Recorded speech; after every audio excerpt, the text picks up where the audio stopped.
এসিটা অফ করে দিছি আমি, আমার ঠান্ডা লাগতেছে যে।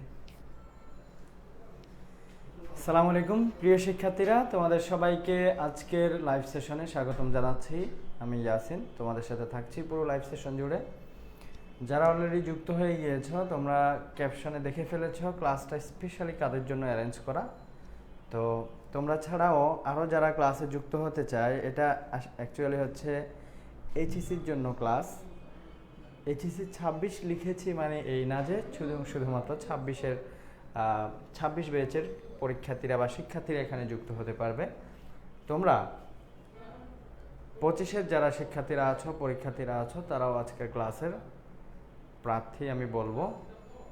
তোমরা যারা যুক্ত হয়ে গিয়েছো, আমাকে শুনতে পাচ্ছ কিনা ফার্স্ট অফ অল এটা একটু এনশিওর করে দাও, কমেন্টে জানিয়ে দাও যে আমাকে তোমরা ক্লিয়ারলি শুনতে পাচ্ছ। এরপরে কাজ হচ্ছে তোমাদের ফ্রেন্ড সার্কেলস যারা আছে তাদেরকে একটু কমেন্টে মেনশন করে দেয়া আর ক্লাসটা শেয়ার করে দেয়া। আজকে আমরা ইসলামী ইতিহাস প্রথম পত্রের প্রথম অধ্যায় নিয়ে আলোচনা করব, যতটুকু ইনশাল্লাহ পারি, ঠিক আছে? আর তোমরা জানো পড়ালেখা ইতোমধ্যে এইচএসসি 26 ব্যাচের জন্য একটা ফ্রি কোর্স অ্যানাউন্স করেছে, যেখানে তোমরা একদম ফ্রিতে, সেখানে তোমাদের কোনো টাকা লাগবে না, তোমরা একদম ফ্রিতে সেখানে ভর্তি হবা এবং সেই কোর্সে ফ্রিতে তোমরা ক্লাসগুলো পাবা। সো এটা একটা তোমাদের জন্য বিগ অপরচুনিটি, আমি বলবো গোল্ডেন অপরচুনিটি, যেখানে তোমরা পড়ালেখার যে সকল ইনস্ট্রাক্টররা আছে, টিচাররা আছে, তারা কেমন পড়ায় সেটার ব্যাপারে একটু হলেও আইডিয়া পাবা এবং নিজের একাডেমিক যে পড়াশোনা বা পড়াশোনার ব্যাপারে যে গাইডলাইন, সেটাও আশা করি সেখানে তোমরা কিছুটা হলেও পাবা। তো আমাকে শোনা যাচ্ছে কিনা একটু দ্রুত জানাবা। আমরা আলোচনায় চলে যাব এরপরেই। আচ্ছা, আজকে আমরা ফার্স্ট পেপারের ফার্স্ট চ্যাপ্টার নিয়ে আলোচনা করব, এটা তো তোমরা জানো, বলেছি। আর ফার্স্ট চ্যাপ্টারে মূলত 3টা ভাগ বা সেক্টর আছে। আমরা যদি বলি ইসলামী ইতিহাস প্রথম পত্রের প্রথম অধ্যায়ে 3টা পার্টে এখানে আলোচনা রয়েছে, 3টা পার্ট।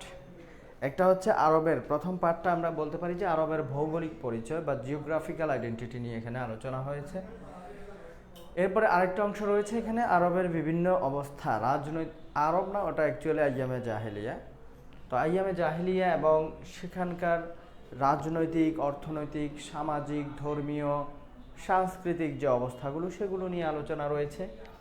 আরেকটা পার্টে আলোচনা রয়েছে প্রাচীন বিভিন্ন সভ্যতা নিয়ে, অ্যানসিয়েন্ট সিভিলাইজেশন নিয়ে, যেখানে মিশরীয় সভ্যতা, সুমেরীয় সভ্যতা, গ্রিক সভ্যতা, রোমান সভ্যতা সহ নানান সভ্যতাগুলো নিয়ে আলোচনা রয়েছে। তো আমরা কি আলোচনায় চলে যাব? তোমরা যারা আছো, আমাকে শোনা যাচ্ছে কিনা একটু জানাও। আর অডিয়েন্স খুবই কম, তোমরা একটু বন্ধুবান্ধবদেরকে মেনশন করে হোক, ক্লাস শেয়ার করে হোক, একটু অডিয়েন্স বাড়াও প্লিজ।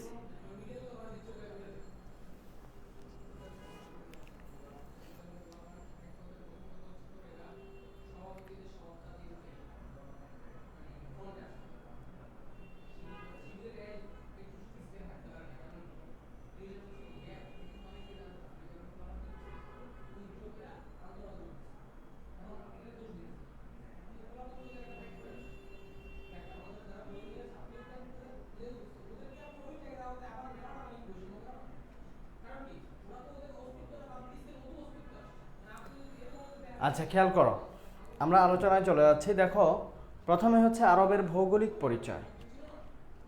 তো ভৌগোলিক পরিচয়ের মধ্যে অনেকগুলা সেক্টর বা ফ্যাক্টর আসবে। সেখানে আরবের আয়তন, অবস্থান, এরপরে জলবায়ু, আবহাওয়া, গৃহপালিত পশু ছাড়াও সেখানকার যে তোমার জীবজন্তু এবং তোমার হচ্ছে গাছপালা ইত্যাদি বিভিন্ন বিষয়গুলো আসবে। শুরুতেই অবস্থান ও আয়তন সম্পর্কে আমরা জানব। আরব এর ভৌগোলিক অবস্থান হচ্ছে এশিয়া, ইউরোপ এবং আফ্রিকা, এই 3টা মহাদেশের সংযোগস্থলে। 3টা মহাদেশের সংযোগস্থলে বা মোটামুটি সেন্টার আমরা বলতে পারি, সেখানে হচ্ছে আরবের ভৌগোলিক অবস্থান। এবং এটার দেখো আচ্ছা, এই আরব যে জায়গাটার কথা আমরা বলছি এটা হচ্ছে এশিয়ার দক্ষিণ পশ্চিমে, কেমন? এরপর আরবের উত্তরে রয়েছে সিরিয়া মরুভূমি, দক্ষিণে রয়েছে ভারত মহাসাগর, পূর্বে পারস্য উপসাগর এবং পশ্চিমে লোহিত সাগর। এটা হচ্ছে বিশ্বের বৃহত্তম উপদ্বীপ। তাহলে এই তথ্যটা মনে থাকবে যে বিশ্বের বৃহত্তম উপদ্বীপ হচ্ছে আরব উপদ্বীপ। এবং উপদ্বীপ এবং বদ্বীপের মধ্যে একটা পার্থক্য আছে, সেটা আমি একটু ক্লিয়ার করে দিই। আচ্ছা দেখো, উপদ্বীপ হচ্ছে এমন একটি ভূখণ্ড যেটা তিন পাশ জল বেষ্টিত বা পানি বেষ্টিত, যেটা তিন পাশে জল বা পানি থাকবে সেটাকে আমরা উপদ্বীপ বলে থাকি, এবং যেটা তিন দিক হচ্ছে ভূমি বেষ্টিত থাকে সেটাকে আমরা বদ্বীপ বলে থাকি। সাপোজ বাংলাদেশের তিন পাশে ভূমি, এক পাশে সমুদ্র রয়েছে, তোমরা জানো। সো বাংলাদেশ একটি বদ্বীপ। অন্যদিকে আরব উপদ্বীপকে আমরা বলে থাকি যে পৃথিবীর বৃহত্তম উপদ্বীপ হচ্ছে আরব উপদ্বীপ, এবং এটাকে জাজিরাতুল আরব বা আরব উপদ্বীপ বলা হয় কেন, এরকম প্রশ্নও কিন্তু পরীক্ষায় আসে।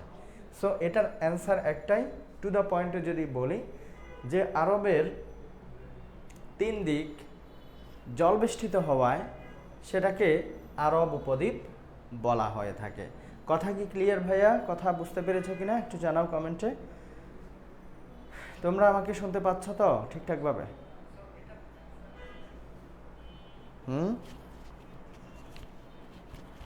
আচ্ছা, রায়হান হাসান পৌরনীতি ক্লাস হবে কিনা জিজ্ঞেস করেছো। ক্লাস তুমি পেজে একটু নজর রাখলে বুঝতে পারবা কখন কোন ক্লাস হবে, সেটা তো পেজে জানিয়ে দেওয়া হয় ভাইয়া।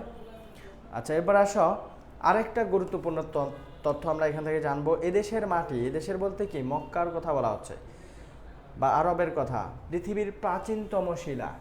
তাই আরবের মক্কা নগরীকে উম্মুল কুরা বা আদি নগরী বলা হয়। খুবই গুরুত্বপূর্ণ একটা তথ্য। উম্মুল কুরা মানে হচ্ছে আদি নগরী। কাকে বলা হয়? আরবের মক্কা নগরীকে। কেন বলা হয়? কারণ এদেশের মাটি পৃথিবীর প্রাচীনতম শিলা। ওকে, এরপরে আয়তন, এটার আয়তন হচ্ছে 10,27,000 বর্গমাইল। আরবের আয়তন কত? 10,27,000 বর্গমাইল। এমসিকিউর জন্য এগুলো গুরুত্বপূর্ণ তথ্য। এখানে আমরা অনেকগুলো এরকম তথ্য পাবো যেগুলো এমসিকিউতে বহু সময় বহুবার এসেছে এবং আসবেও, ভবিষ্যতেও আসবে। এরপরে দেখো, এটার যে আয়তনের কথা বলেছি আমরা 10,27,000 বর্গমাইল, সেটা হচ্ছে ইউরোপের 1/4, অর্থাৎ পুরো ইউরোপের 4 ভাগের 1 ভাগ। আর আমেরিকার কথা যদি আমরা বলি, আমেরিকার 1/3, অর্থাৎ আমেরিকা মহাদেশের 3 ভাগের 1 ভাগ হচ্ছে আরব নামক এই জায়গাটা, যদি আমরা সেটার জিওগ্রাফিক্যালি সেটাকে কম্প্যারিজন করি। এরপর আরবের বেশিরভাগ অঞ্চল কেমন? মরুভূমি বা মরুময়। এটাও কিন্তু এমসিকিউতে একবার এসেছিল। এটা খুবই সহজ একটা প্রশ্ন। আরব উপদ্বীপ পৃথিবীর বৃহত্তম উপদ্বীপ। সাহারা মরুভূমি যেটাও আরবে অবস্থিত, সেটাও কিন্তু পৃথিবীর বৃহত্তম তোমার হচ্ছে মরুভূমি। তো আরবেরও বেশিরভাগ অঞ্চল মরুময়, বসবাসের অনুপযোগী একটা পার্ট রয়েছে, যেটা আমরা আর একটু পরে আলোচনা করব। এবার আমরা নামকরণে চলে যাচ্ছি, যে আসলে আরবকে কেন আরব নামকরণ করা হলো। অনেকগুলো মতামত রয়েছে, বিভিন্ন ঐতিহাসিকরা, ইসলামী ব্যক্তিবর্গরা বিভিন্ন রকম মন্তব্য দিয়েছেন। তো আমরা কিছু প্রসিদ্ধ মতামত সম্পর্কে একটু জেনে নেব। খেয়াল করো, আরব শব্দের অর্থ পাণ্ডিত্যপূর্ণ ও সুন্দর ভাষায় কথা বলা। এটা একটা মতামত, যে আরবকে কেন আরব নামকরণ করা হলো। আরব শব্দের অর্থই বলা হচ্ছে যে পাণ্ডিত্যপূর্ণ ও সুন্দর ভাষায় কথা বলা। এবং আরবরা মনে করত তাদের যে ভাষা জ্ঞান, তাদের যে কথা বলার যে পাণ্ডিত্য, সেটা পৃথিবীর আর কোনো গোষ্ঠীর বা লোকের নেই, যার জন্য তারা সমগ্র পৃথিবীর লোককে আজমি মনে করত। আজমি মানে হচ্ছে মুখ বা বোবা, যেটা আরবির বিপরীত শব্দ হিসেবে আমরা জানি, আরবি আজমি। তো আজমি এটার একেবারে লিটারালি এটার মিনিং হচ্ছে মুখ বা বোবা, অর্থাৎ যারা নিজেদের অন্তরের কথা উত্তম রূপে প্রকাশ করতে অক্ষম, তাদেরকে আজমি বলা হয়। এটার মানে কি দাঁড়াচ্ছে ভাই? আরবরা মনে করত যে তারা হচ্ছে তাদের মনের ভাবটাকে অত্যন্ত সুন্দর, মার্জিত এবং পাণ্ডিত্যপূর্ণভাবে উপস্থাপন করতে সক্ষম, যার জন্য তারা আরব বাকিরা সবাই আজম। এরপরে আসো, আরেকটা মতামত রয়েছে এরকম যে আরব শব্দটা মূলত আল আরবাতু থেকে এসেছে এবং এই আল আরবাতু শব্দের অর্থ হচ্ছে লতা গুল্মহীন মরুভূমি। যেহেতু আরব নামক যে ভূখণ্ডটার কথা আমরা বলছি, এটার বেশিরভাগ অঞ্চল হচ্ছে তোমার বৃক্ষলতাহীন মরুময়, যেখানে বৃষ্টির পরিমাণ কম এবং শুষ্ক অঞ্চল, যার জন্য এটাকে আরব বলা হচ্ছে। এরপরে আরও একটা মতামত আমরা দেখতে পারি, সেটা হচ্ছে হিব্রু ভাষায় আবহার অর্থ হচ্ছে মরুভূমি। তো যেহেতু এটার বেশিরভাগ অঞ্চল মরুময় বা মরুভূমি, যার জন্য এটাকে আরব নামকরণ করা হয়েছে। আশা করি তোমরা এই বিষয়টা বুঝতে পেরেছো ক্লিয়ারলি। আমরা এর পরের টপিকে চলে যাচ্ছি। এবার আসো আরব শব্দের ব্যাপ্তি। আচ্ছা, আরব শব্দের ব্যাপ্তি বলতে অ্যাকচুয়ালি বোঝাচ্ছে যে আমরা কাদেরকে আরব বলতে পারবো, মানে আরব শব্দটা কতটুকু পর্যন্ত কাভার করবে।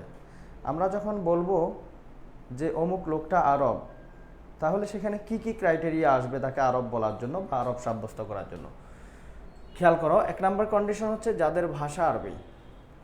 তাহলে আরব হওয়ার জন্য কি হইতে হবে? ভাষা আরবি হইতে হবে। এটা হচ্ছে 1 নম্বর কন্ডিশন। এরপরে আসো, ওকে, খেয়াল করো, যারা আরব বংশোদ্ভূত, এই কথাটার মানে কি ভাইয়া? যারা আরব বংশোদ্ভূত অর্থাৎ বংশগতভাবে যারা আরবের অধিবাসী, অর্থাৎ তারা তুমি যদি তাদের বংশ পরম্পরা বিশ্লেষণ করো, দেখা যাবে তার দাদাও আরব ছিলেন, তার দাদার দাদাও আরব ছিলেন, অর্থাৎ সেভাবে বংশ পরম্পরায় তারা সেখানে জন্মগ্রহণ করেছেন। এরপরে হচ্ছে যারা জাজিরাতুল আরব তথা আরব উপদ্বীপের অধিবাসী। তাহলে এখানে 3টা কন্ডিশন। একটা হচ্ছে ধরো তিনি বংশগতভাবে আরব, আরেকটা হচ্ছে তার ভাষা আরবি, আর থার্ড যেটা সেটা হচ্ছে বর্তমান যে জাজিরাতুল আরব বা আরব উপদ্বীপ বলতে আমরা যেই ল্যান্ডটাকে বা যে এরিয়াটাকে বুঝছি, সেই স্পেসিফিক এরিয়া যদি তিনি বসবাস করে থাকেন, তাকে আমরা আরব হিসাবে সাব্যস্ত করতে পারি।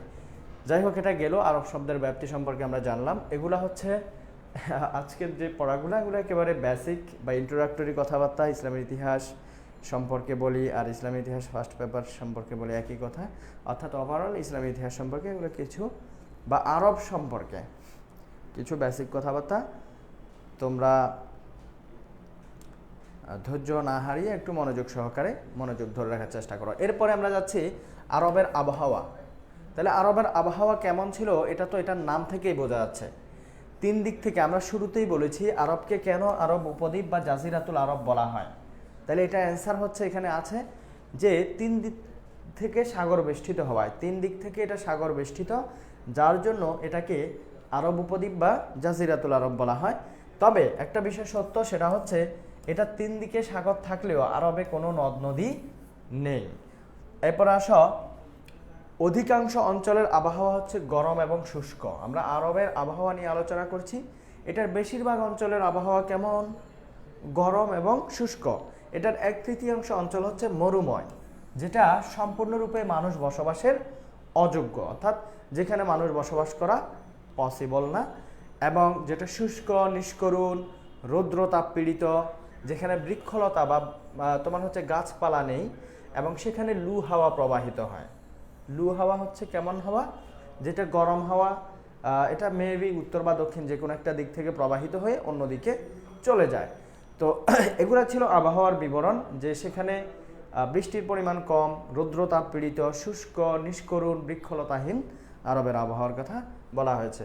তবে এত কিছুর মধ্যেও আরবের প্রাচীন কবিরা আরবের একটা বিষয়ের প্রশংসা করেছেন, তাদের কবিতায়, তাদের লেখনীতে যেটার প্রশংসা করেছেন, সেটা হচ্ছে আরবের পূবালি হাওয়া। তো আরবের পূবালি হাওয়া অত্যন্ত আরামদায়ক বলে তারা এটার প্রশংসা করেছেন। আমরা আবহাওয়ার ব্যাপারে বিস্তারিত জানলাম যতটুকু সম্ভব। এরপরে আমরা চলে যাব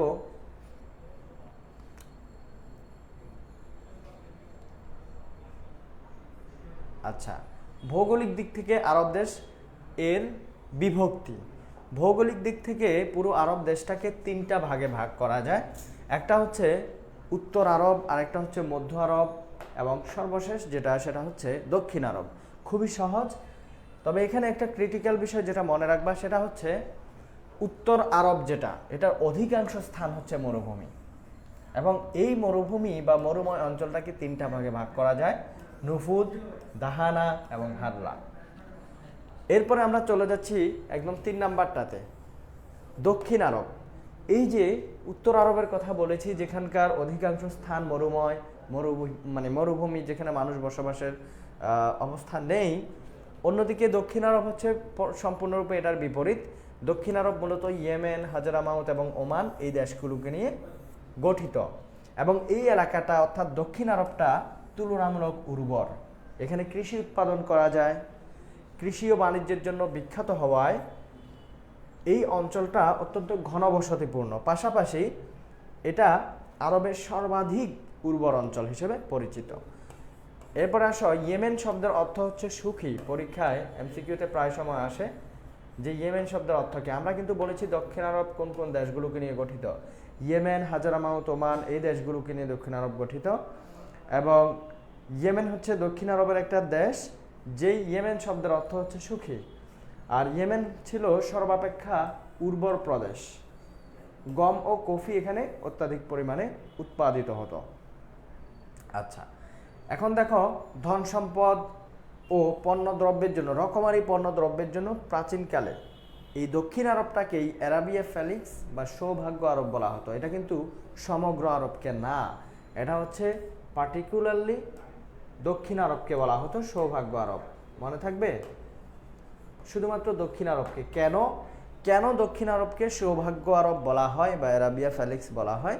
এভাবে জ্ঞানমূলক না, এগুলো হচ্ছে বিশ্লেষণমূলক। খতে যে প্রশ্নগুলো এসে থাকে, অনুধাবনমূলক প্রশ্ন, সেখানে আমাদেরকে এটা ব্যাখ্যা করতে বলা হলে ব্যাখ্যা করা যাবে না যে দক্ষিণ আরব ছিল। প্রথমে তুমি বলবা যে ইয়েমেন, হাজারামাউত এবং ওমান নিয়ে দক্ষিণ আরব গঠিত, এবং এই অঞ্চলটা, দক্ষিণ আরবের এই অঞ্চলটা, দক্ষিণ আরব বলতে যে অঞ্চলটাকে বোঝাচ্ছে, এটা তুলনামূলক উর্বর ছিল, এখানে চাষাবাদ করা যেত, এখানে কৃষি উৎপাদন হতো, যার জন্য এটাকে সৌভাগ্য আরব বলা হচ্ছে। ওকে, এরপরে আমরা চলে যাচ্ছি উৎপন্ন দ্রব্যের মধ্যে।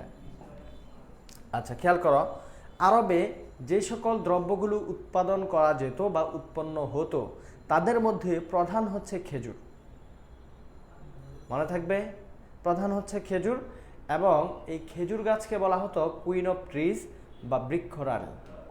বৃক্ষরানী কাকে বলা হতো? খেজুর গাছকে। পরীক্ষা কিন্তু শুধু খেজুর গাছকে যে বৃক্ষরানী বলা হয় এমন কিছু তোমার কাছে জানতে চাওয়া হয় না। নর্মালি জিজ্ঞেস করা হয় মানে হোয়াই, এই যে তোমার হচ্ছে কেন খেজুর গাছকে বৃক্ষরানী বলা হয়, এটা তোমার কাছে এক্সপ্লেন করার জন্য বলা হবে পরীক্ষায়। সো খেজুর গাছকে কেন বৃক্ষরানী বলা হয় সেটা আমরা এখন একটু ব্যাখ্যা করি। খেয়াল করো, দেখো, এটা ছিল ধনী দরিদ্র সকলের বন্ধু। কিভাবে? খেজুর এটা ফল হিসেবে ছিল সকলের একেবারে প্রধান খাদ্য, এবং এটার যে খেজুরের বিচি সেটা গুঁড়ো করে পশু খাদ্য হিসেবে ব্যবহার করতো আরবরা, এবং খেজুরের যে রস সেটা ছিল আরবদের অন্যতম প্রধান পানীয়, এবং খেজুর গাছ থেকে আহরিত যে কাঠ, এই কাঠ ছিল আরবদের একমাত্র জ্বালানি, এবং গাছের ছাল বা ছালের যে শক্ত আঁশ সেটা দিয়ে তারা আবার দড়ি তৈরি করত। তো একটা গাছ যেটার একেবারে আদ্যপান্ত সব কিছু তারা ইউটিলাইজ করতে পারতো, সেটা হচ্ছে খেজুর গাছ।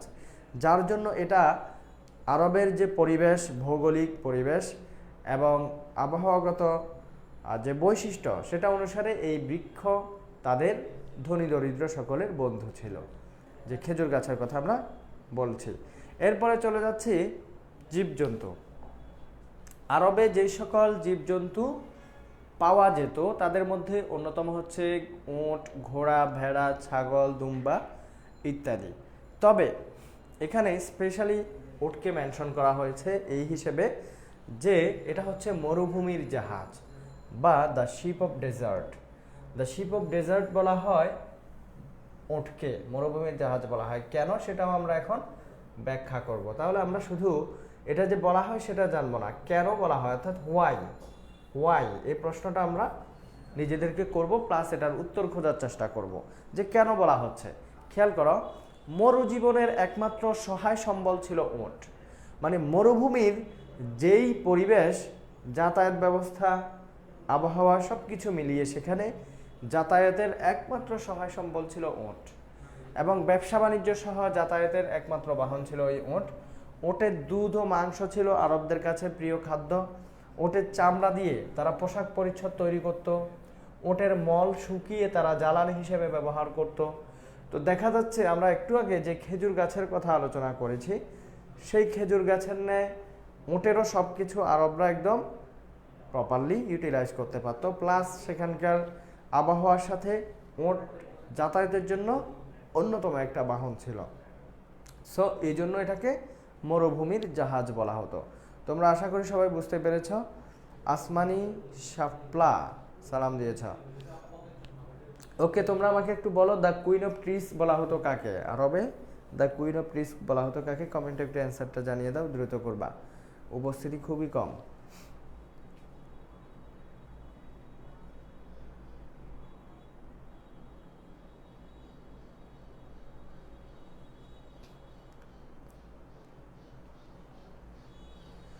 আচ্ছা, এরপরে আমরা চলে যাচ্ছি আরেকটা বিষয় এখানে জেনে রাখো। আরবের উটগুলো এমন ছিল যে এরা হচ্ছে শীতকালে 25 দিন, গরমকালে একটানা 5 দিন পানি ছাড়া চলতে পারত। শীতকালে একটানা 25 দিন তারা পানি ছাড়া কি করতে পারত? চলতে পারত। এবং গরমকালে একটানা 5 দিন তারা পানি ছাড়া চলতে পারত। তাদের এরকম শক্তিশালী একটা বৈশিষ্ট্য ছিল। তো এই জন্যই মরুভূমিতে তুমি তো যেখানে সেখানে পানি পাবা না ভাইয়া, পানি সেখানে সংকট।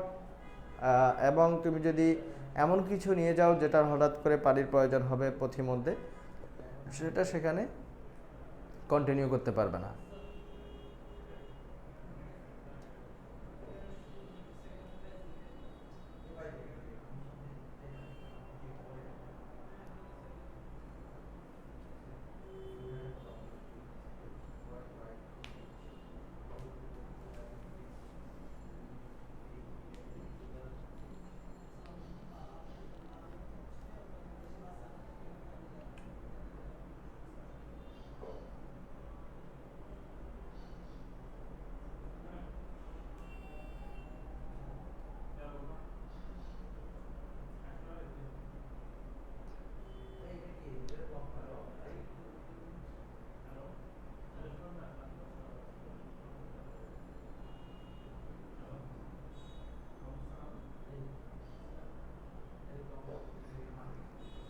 আচ্ছা, আমরা এরপরে আলোচনায় চলে যাচ্ছি।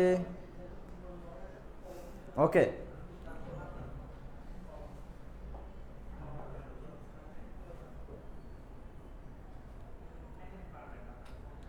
আচ্ছা, আরবের অধিবাসীদের শ্রেণী বিভাগ খুবই গুরুত্বপূর্ণ একটা টপিক, এবং এখান থেকে কিন্তু পরীক্ষায় প্রশ্ন হয়। এই যে আরবের অধিবাসীদেরকে আমরা যে শ্রেণী বিভাগটা করছি, দুইটা শ্রেণী, একটা হচ্ছে শহরের স্থায়ী বাসিন্দা বা শহরবাসী, যে এক কথায় আমরা যাদেরকে এক শব্দে শহরবাসী বলি, আরেকটা হচ্ছে মরুবাসী যাযাবর বা বেদুইন। তাহলে আমরা আরবের যে অধিবাসী তাদেরকে দুইটা শ্রেণীতে বিভক্ত করলাম, একটা হচ্ছে বেদুইন আর একটা হচ্ছে শহরবাসী। এখন আমরা এই শহরবাসী কারা, বেদুইন কারা, এদের আলাদা আলাদাভাবে একটু আইডেন্টিফাই করার চেষ্টা করব। তোমরা একটু মনোযোগ দাও। দেখো, শহরবাসী যারা, তারা মূলত বেদুইনদের তুলনায় রুচিশীল এবং মার্জিত, এবং এদের প্রধান জীবিকা বা এদের প্রধান পেশা ছিল কৃষি ও ব্যবসা বাণিজ্য। মনে থাকবে, আমরা মরুবাসী এবং শহরবাসীর মধ্যে কম্পেয়ার করার ক্ষেত্রে যে ক্রাইটেরিয়া বা যে ফ্যাক্টরটা সামনে নিয়ে আসছি, সেটা হচ্ছে প্রথম কথা যে এদের জীবিকা, অর্থাৎ মরুবাসী এবং শহরবাসীদের মধ্যে তাদের যে পেশা বা জীবিকা, সেখানে একটা তফাৎ রয়েছে। সেটা হচ্ছে কি, এরা কৃষি ও ব্যবসা বাণিজ্য করত, এবং বেদুইন বা যাযাবর যারা, তাদের চেয়ে এরা কম্পারেটিভলি মার্জিত এবং রুচিশীল ছিল, এবং এরা ছিল টোটাল জনগোষ্ঠীর বা টোটাল পপুলেশনের 20%। আশা করি বুঝতে পেরেছ যেখানে শহরবাসী বলতে কাদেরকে ইন্ডিকেট করা হচ্ছে।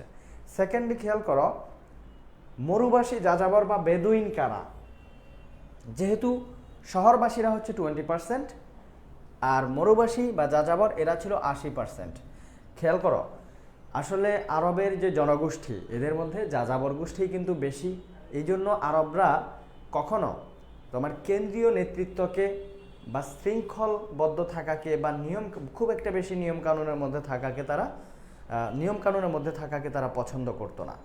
তারা হচ্ছে তাদের গোত্রভিত্তিক একটা নেতৃত্ব ছিল, গোত্রীয় প্রধান তাদেরকে যেভাবে গাইডলাইন করতো, ডিরেকশন দিত, তারা সেভাবে চলতো। তারা কখনো কেন্দ্রীয় নেতৃত্ব বা সরকার ইত্যাদির অধীনে চলে নাই বা তারা সেগুলোতে অভ্যস্ত ছিল না। তাদের স্বভাব ছিল কেমন? তারা ছিল স্বাধীন চেতা। স্বাধীন চেতা মানে কি ভাইয়া? একটু স্বাধীনতা প্রিয়, অর্থাৎ সে যেটা চাইবে সেটা করতে চায়, এরকম মানসিকতা যাদের, তাদেরকে আমরা স্বাধীন চেতা বলতে পারি। এরপরে বেপরোয়া, দুর্ধর্ষ। তাদের গৃহ ছিল তাঁবু। তাঁবু কিন্তু কোনো পার্মানেন্ট হাউস না। তারা যেখানে যখন স্টে করতো সেখানে তাঁবু টানাতো, কিছুদিন থাকতো, তাদের মন চাইলে আবার কিছুদিন পর অন্য কোথাও চলে যাইতো তাদের সুবিধার জন্য। এরপরে তাদের আহার্য ছিল উটের মাংস, পানীয় ছিল কি? উট এবং ছাগলের দুধ।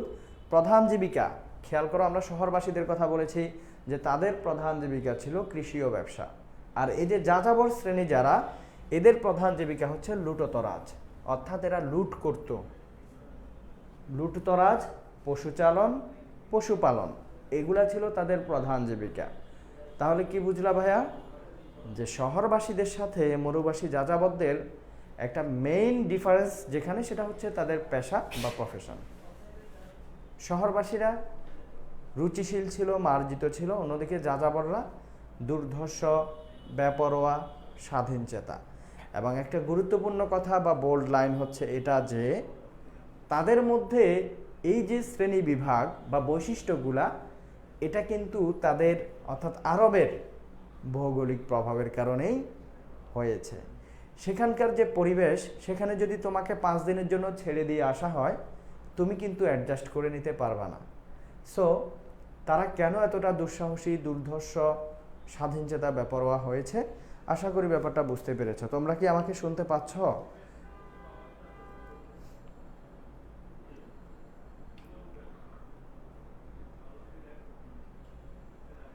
তোমরা আমাকে শুনতেছো কিনা একটু বলো তো।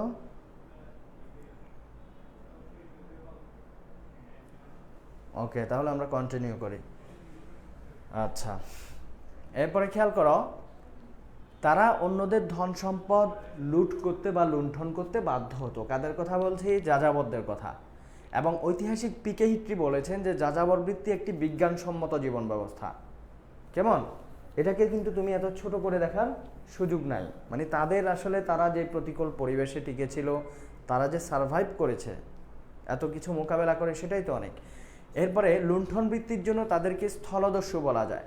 তো কেন জলদস্যু নয়, স্থলদস্যু? কারণ তাদের দস্যু বৃত্তিটা কোথায় হইতো? স্থল পথে বা স্থল মাঝে হইতো বলেই এটাকে স্থলদস্যু বলা হচ্ছে তাদেরকে। এরপর আসো, বেদুইন সমাজের মূল ভিত্তি ছিল গোত্রপ্রথা। এটা কিন্তু এমসিকিউতে মেবি 2023 সালে এসেছিল যে বেদুইন সমাজের মূল ভিত্তি কি। আমরা আলোচনায় বারবার বলি, চলে আসা কথাগুলা। এরপরেও আমরা লাইন বাই লাইন তোমাদেরকে দেখাচ্ছি। সর্বশ্রেষ্ঠ বৈশিষ্ট্য ছিল তাদের আসাবিয়া বা কম চেতনা। তো আরব সমাজ ছিল গোত্রভিত্তিক সমাজ, তাদের সর্বশ্রেষ্ঠ বৈশিষ্ট্য ছিল বা চেতনা ছিল কম চেতনা। কম মানেও কিন্তু গোত্র বা সম্প্রদায়। এবং তাদের মধ্যে স্বজনপ্রীতি, গোত্রপ্রীতি, গণতন্ত্রপ্রীতি এগুলা প্রখর ছিল। কেমন? তারা গোত্রভিত্তিক গণতন্ত্রে বিশ্বাস করত এবং নিজ গোত্র প্রধান যিনি ছিলেন, গোত্রের প্রধানকে বলা হতো শায়েখ। কি বলা হতো ভাইয়া? শায়েখ বলা হতো। এবং এই শায়েখের কথা তারা অক্ষরে অক্ষরে পালন করত। প্রাচীন একজন আরব কবির ভাষায় তিনি বলেছেন যে গোত্রের প্রতি সদস্যদের আনুগত্যশীলতা এতটা প্রখর ছিল, এতটা প্রকট ছিল যে তারা মানে এই গোত্রপ্রীতির জন্য, শায়েখের আনুগত্যের জন্য স্ত্রী স্বামীকেও তালাক দিয়ে দিতে পারত। তাহলে তাদের মধ্যে কেমন গোত্রপ্রীতি ছিল, এখান থেকে আসলে বোঝা যাচ্ছে। ওকে, এগুলা বলেছি আমি যে গোত্রের প্রধানকে বলা হয় শেখ। এবং গৃহস্থালী দ্রব্য যেগুলা ছিল বা তাঁবু, এগুলা ছিল ব্যক্তিগত সম্পত্তি। এছাড়া চারণভূমি, তৃণভূমি, পানি ইত্যাদি ছিল গোত্রের সম্পত্তি। গোত্রের সম্পত্তিগুলাকে বলা হতো স্টেট প্রপার্টি। তোমরা কি ব্যাখ্যা করতে পারবা যে স্টেট প্রপার্টি কি? স্টেট প্রপার্টি হচ্ছে, স্টেট মানে রাষ্ট্র, প্রপার্টি মানে সম্পদ, রাষ্ট্রীয় সম্পদ আর কি বর্তমান প্রেক্ষাপটে যদি চিন্তা করি। আর তখন রাষ্ট্র বলতে ছিল গোত্র। সো স্টেট প্রপার্টি হচ্ছে গোত্রীয় সম্পত্তি যেগুলো ব্যক্তি মালিকানাধীন ছিল না। আশা করি বুঝতে পেরেছ।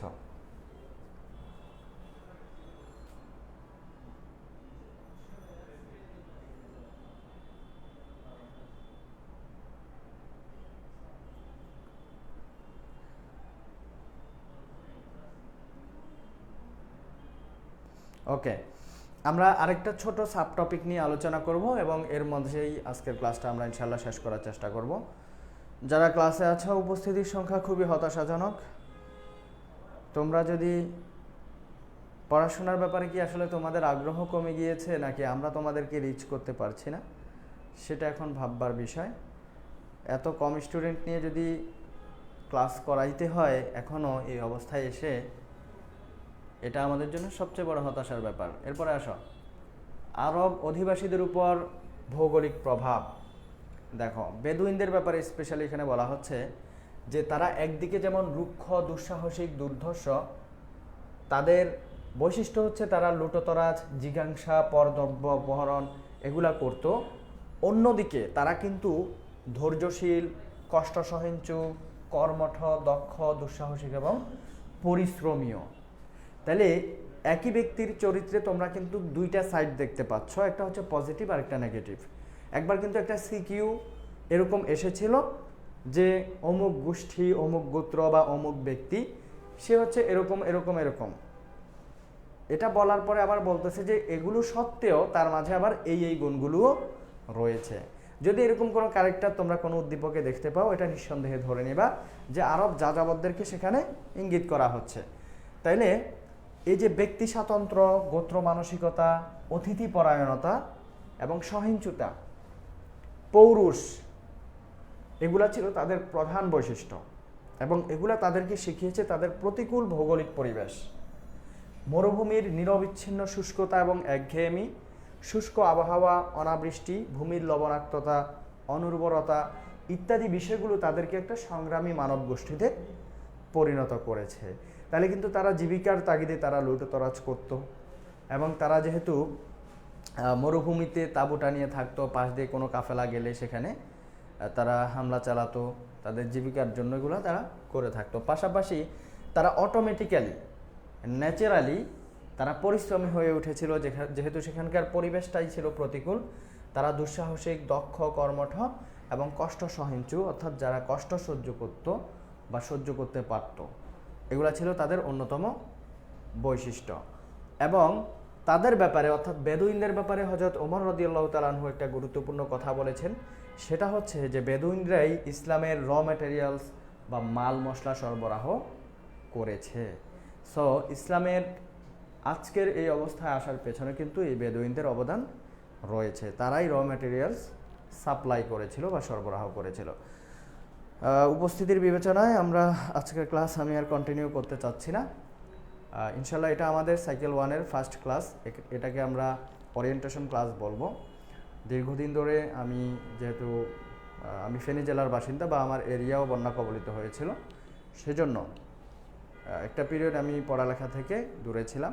তোমাদের ক্লাসগুলো ইসলামী ইতিহাস এবং ইতিহাসের ক্লাসগুলো বিলম্বিত হয়েছে, এই জন্য ক্ষমা চাচ্ছি। ইনশাল্লাহ আজকে থেকে আমরা ক্লাসগুলোকে রুটিন অনুযায়ী কন্টিনিউ করার চেষ্টা করব। তোমরা যারা এখনও এই বিষয়টা জানো না যে পড়ালেখা তোমাদের জন্য স্পেশালি এইচএসসি 26 ব্যাচের জন্য একটা ফ্রি কোর্স অ্যারেঞ্জ করেছে, যেটাকে আমরা সাইকেল 1 নামে নামকরণ করেছি।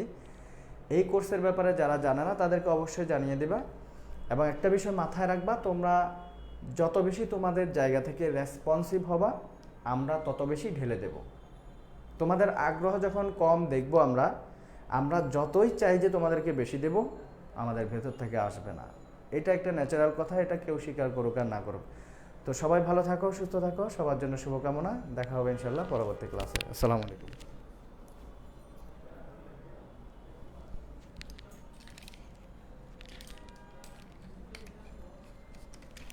ভাই ও ভাই তো ক্লাসে